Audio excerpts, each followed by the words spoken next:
তো sticker লাগাইলেই bike সুন্দর। তো আমার বাইকে যে স্টিকারটা ছিল ট্যাঙ্কিতে সেটা নষ্ট হয়ে গেছে, নিচের পার্ট নাই, শুধু উপরের পার্টটা ছিল, যার কারণে বাইকটা সুন্দর লাগতেছিল না, মানে কেমন যেন পুরাতন পুরাতন লাগতেছিল, খুব খারাপ লাগতেছিল।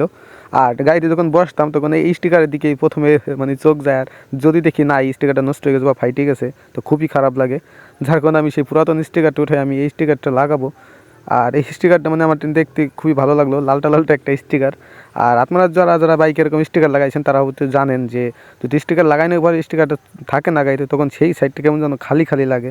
আমার কাছে ঠিক এরকমই লাগছিল, যার কারণে আমি দ্রুত নষ্ট হওয়ার পরে আমি যখন বাইকটা ধুইতে গেছি তখন উঠে গেছে, ওঠার পরে আমি চলে আসি গ্যারেজে। গ্যারেজে আসার সাথে আমি এই স্টিকারটা নিলাম আর এটা লাগাবো। এটা লাগাইলে আসলে অন্য ধরনের একটা লুক আসবে, কারণ আগে যেটা ছিল ওইটা অন্য একটা কালার ছিল, আর এটা অন্য একটা কালার। তো স্টিকারটা লাগানো হইতেছে আর গাড়ির একটা ঢক বাড়তেছে, ট্যাঙ্কির একটা ঢক, আলাদা একটা লুক আসতেছে। তো আপনাদের এরকম যাদের যাদের স্টিকার আছে উঠে গেছে তারা এরকম লাগাই ফেলান, লাগানোর সাথে দেখুন গাড়ির একটা ঢক আসবে। যারা লাল লাগাইছেন তারাও লাগান স্টিকার। তো আসলে এই গাড়িতে স্টিকার লাগাইলে এই গাড়িটা সুন্দর লাগে, আর স্টিকার না থাকলে গাড়িটা কেমন কেমন যেন লাগে। আর দেখছেন স্টিকারটা লাগানো শেষ আর গাড়ি আলাদা একটা লুক